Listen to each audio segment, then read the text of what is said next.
Hello friends, welcome to Achiever Edu classes. तो ये हमारे सीरीज़ का चौथा वीडियो है जहां हम डिस्कस करने जा रहे हैं important MCQs and question answers of class 10 geography chapter 4 agriculture. So let us begin with the MCQs first.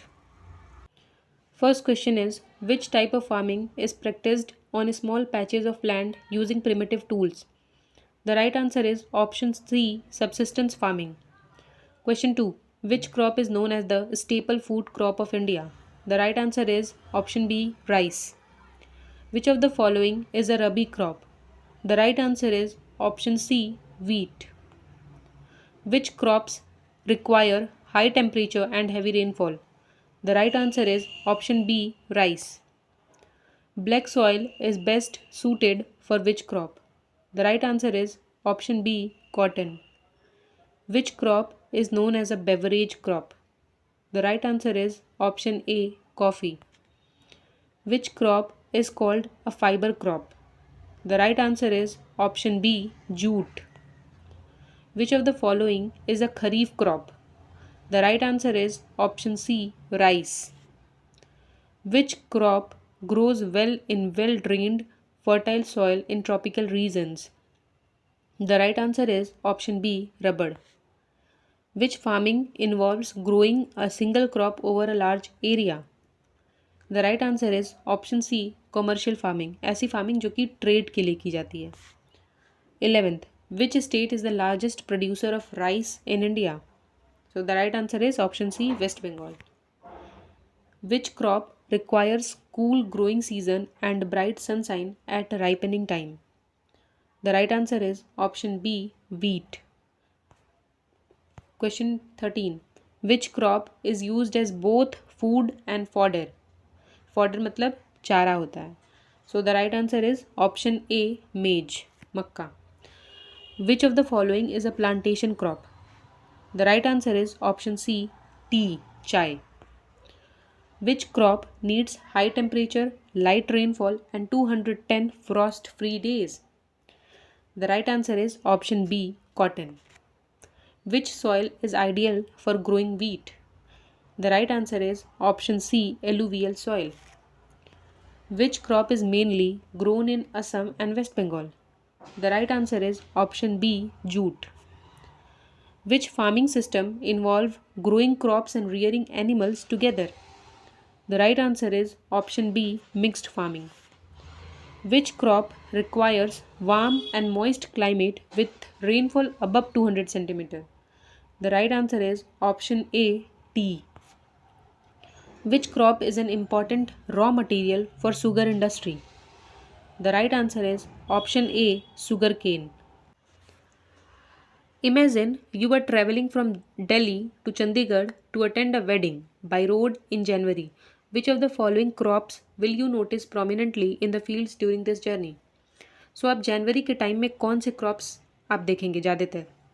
So options हैं paddy, maize, wheat and jowar. So the right answer will be option C, wheat, क्योंकि wheat का sowing season ही हमारा ठंडी के time में होता है. सो वीट एक रबी क्रॉप है एंड हेंस जो है जनवरी में सबसे ज़्यादा वीट ही देखने को मिलेगा. Now moving towards question answer. So first question, describe the importance of agriculture in Indian economy.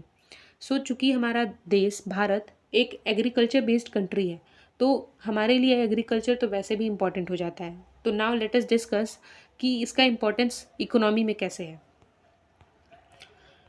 So agriculture जैसा कि हम जानते हैं कि हमारे कंट्री की बैकबोन है. सो इसका इम्पोर्टेंस किन किन वजहों से है, let us now understand.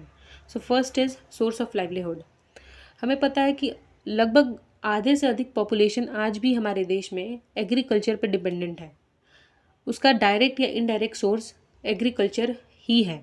So India का पॉपुलेशन यहाँ लिखा भी है about 2/3 of India's population depends directly और indirectly on agriculture for their livelihood. Second is contribution to national income. Agriculture हमारा जीडीपी में भी कॉन्ट्रीब्यूट करता है, सिग्निफिकेंट कॉन्ट्रीब्यूशन है उसका जीडीपी में. Provider of raw material. अब इंडस्ट्रीज़ हैं, इंडस्ट्रीज़ चलने के लिए रॉ मटेरियल्स चाहिए एंड हमारे यहाँ बहुत सारी एग्रो बेस्ड इंडस्ट्रीज़ हैं जैसे कि कॉटन टेक्सटाइल्स हो गए, शुगर इंडस्ट्रीज़ हो गई, जूट हो गई, जिनके लिए हमें एग्रीकल्चर प्रोडक्ट ज़रूरत होता है जिसके लिए। सो जैसे कि अगर कॉटन टेक्सटाइल है तो कॉटन चाहिए, कॉटन कहाँ उगाएंगे, एग्रीकल्चरल फील्ड्स में। सो एग्रीकल्चर हमारा प्रोवाइडर है रॉ मटेरियल का for industries. Fourth is food security. Agriculture ensure करता है food availability to the growing population. आज हम आप बैठे बैठे खाना मिल जा रहा है हमें, सो वो कहाँ से आ रहा है, वो एग्रीकल्चर में जो फार्मर्स है वो फार्मिंग कर रहे हैं एंड देन वो हमारी फूड की ज़रूरतों को पूरा कर रहे हैं। So it ensures food security. Foreign exchange. अब एग्रीकल्चरल प्रोडक्ट्स में ट्रेड भी किए जाते हैं, जैसे टी का, कॉफ़ी, स्पाइसेस बहुत ज़्यादा एक्सपोर्ट किए जाते हैं। सो इससे क्या होता है कि फॉरेन एक्सचेंज हमारे देश में आता है एंड हंस हमारी जीडीपी इंक्रीज़ होती है। सो एग्रीकल्चर इसेंशियल है economic development and even social stability के लिए। Now next question is explain the different types of farming practised in India. So farming हमारा कई तरह का होता है, डिपेंड करता है वो कि सॉइल का टाइप कैसा है, क्लाइमेट कहाँ कैसा है और फिजिकल कंडीशंस कैसी हैं। So first is primitive subsistence farming. ये स्मॉल पैचेस में छोटे छोटे लैंड्स में किए जाते हैं यूजिंग ट्रेडिशनल टूल्स।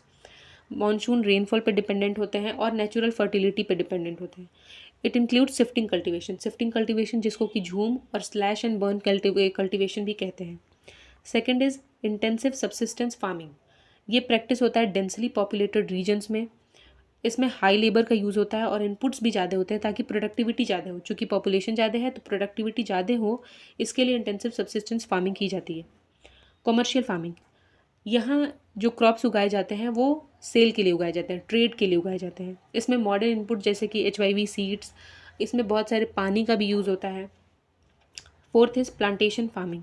इसमें क्या होता है कि एक सिंगल क्रॉप को हम बहुत बड़े लैंड पे उगाते हैं ताकि उसका हम अगेन वो एक्सपोर्ट कर सके उसको, जैसे टी प्लांटेशंस होते हैं, कॉफ़ी प्लांटेशन, रबर एक्सेट्रा। ये कैपिटल इंटेंसिव मेथड्स को यूज़ करते हैं एंड स्किल्ड लेबर इसके लिए रिक्वायर्ड होते हैं। Next question, what is cropping pattern, explain the main cropping seasons of India. So cropping pattern क्या होता है, it refers to the proportion of area under different crops at a particular time.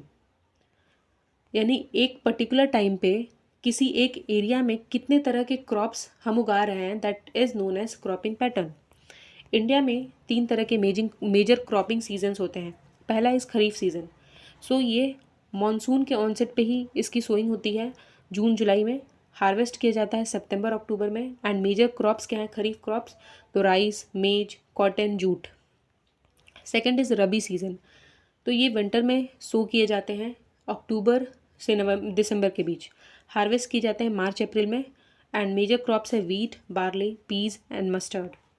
Zaid season, ये एक short growing season होता है, short cropping season होता है जो कि रबी और खरीफ के बीच में आता है। ये जनरली मार्च अप्रैल के टाइम में होता है एंड मेजर क्रॉप्स इसमें क्या है, watermelon, cucumber and vegetables. Next question, describe the geographical conditions required for the growth of rice. अब राइस हमारे कंट्री का एक स्टेपल फूड है, यानी कि एक मुख्य जो हमारा फूड है डाइट का वो राइस है। तो उसके लिए कौन कौन सी कंडीशंस हमें चाहिए, तो देखते हैं। सो पहला टेम्परेचर। राइस का कल्टीवेशन रिक्वायर करता है हाई टेम्परेचर होना चाहिए, लगभग 25 से 30 degree Celsius. Rainfall, heavy rainfall चाहिए होता है, अबब 100 सेंटीमीटर एनुअली। सॉइल जो है वो उसके लिए alluvial is the best soil और क्ले सॉइल में भी ये इसको ग्रो किया जाता है। लेवल लैंड होना चाहिए, यानी कि प्लेन लैंड होना चाहिए ताकि वाटर जब बारिश हो तो वाटर कलेक्ट हो पाए। रीजन्स क्या है, मेजर राइस प्रोड्यूसिंग स्टेट्स हम जैसे देख चुके हैं कि वेस्ट बंगाल है, then UP, Punjab, Orissa are the major rice producing states. Next question, explain the factors that have led to the decline of Indian agriculture. Indian agriculture का डिक्लाइन क्यों हो रहा है, उसके पीछे कौन कौन से फैक्टर्स है, let us now understand. So first is dependence on monsoon. चूँकि हमारा in this fast growing world जो क्लाइमेट चेंज है वो बहुत ही अनसर्टेन हो गया है एंड ड्यू टू विच जो रेनफॉल पैटर्न्स है वो भी बहुत हद तक चेंज हो गए हैं। सो और चूँकि हमारा agriculture is heavily dependent on rainfall, इसी वजह से एग्रीकल्चर पर भी हमारे एडवर्स इफेक्ट्स देखे जा रहे हैं। Second is small and fragmented land holdings. हमारे कंट्री में लैंड होल्डिंग्स जो है वो हर जनरेशन दर जनरेशन क्या होती हैं, छोटी होती जाती हैं, वो डिवाइड होती जाती है एंड हेंस जो होल्डिंग्स हैं वो छोटी होती जाती है, जिसके वजह से थोड़ा डिफ़िकल्ट हो जाता है एग्रीकल्चर करना। प्रोडक्टिविटी लो, क्योंकि अभी भी हमारे कई ऐसे रीजन्स हैं जहाँ पे एडवांस टूल्स और अवेयरनेस नहीं है लोगों को। सो ट्रेडिशनल मेथड्स की वजह से प्रोडक्टिविटी लो होती है कई रीजन्स में। Then lack of irrigation facilities, जैसे कि ड्राई और सेमी एरिड रीजन्स में अभी भी इरिगेशन फैसिलिटीज़ नहीं है, जिसकी वजह से प्रॉपर एग्रीकल्चर नहीं हो पाता है। सॉयल डिग्रेडेशन, कहीं कहीं ओवर यूज़ केमिकल फर्टिलाइजर्स का कर देते हैं, तो उसकी वजह से सॉइल की फर्टिलिटी लूज़ हो रही है। Next question, what is green revolution, mention its achievement and limitations. So green revolution क्या है? It refers to the use of modern farming techniques to increase agricultural production. ये MS स्वामीनाथन के द्वारा start किया गया था ड्यूरिंग द 1960s। इसका main objective था कि एग्रीकल्चरल प्रोडक्शन इन इंडिया उसको इंक्रीज़ किया जाए। सो इसके अचीवमेंट्स क्या थे? फूड ग्रेन प्रोडक्शन में इंक्रीज़ देखने को मिला था, स्पेशली वीट एंड राइस। इसने इस ग्रीन रेवोल्यूशन की वजह से इंडिया फूड ग्रेन्स में सेल्फ सफिशिएंट हुआ था एंड फार्मर के इनकम बढ़े थे। जैसे पंजाब, हरियाणा और कुछ कुछ रीजन्स में फार्मर्स के इनकम बढ़े थे। बट लिमिटेशंस क्या थी कि ये कुछ रीजन्स तक ही लिमिटेड रहा। ओवर यूज़ केमिकल्स का हुआ तो इसके वजह से सॉइल और वाटर पल्यूट हो गया। इनइक्वालिटी बढ़ गई, क्योंकि ये लिमिटेड चुकी था तो इनइक्वालिटी बढ़ गई। Last question, examine the measures taken by the government to make agriculture profitable. अब गवर्नमेंट द्वारा क्या क्या मेजर्स लिए गए हैं उसको देखते हैं। सो पहला इंस्टीट्यूशनल रिफॉर्म्स, जैसे कि ज़मींदारी सिस्टम बहुत पहले ही कर दिया गया था, तो ज़मींदारी सिस्टम का अबॉलिशन हुआ। होल्डिंग्स जो है उसको थोड़ा कंसोलिडेट किया गया, प्रमोट किया गया कोऑपरेटिव सोसाइटीज़ का, और ग्रामीण बैंक को इस्टेब्लिश किया गया ताकि फार्मर्स को सपोर्ट मिले।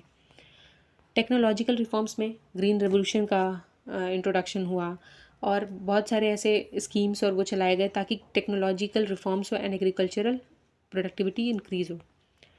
देन फार्मर वेलफेयर स्कीम, जैसे कि किसान credit card, personal accident insurance scheme, crop insurance, minimum support prices, ये सब इंट्रोड्यूस किए गए ताकि फार्मर्स को सपोर्ट मिले एंड उनका एक्सप्लॉयटेशन और लॉस कम हो।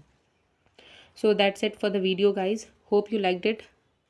Do share, like and subscribe to my channel. मिलते हैं अगले वीडियो के साथ जल्दी। Thank you very much.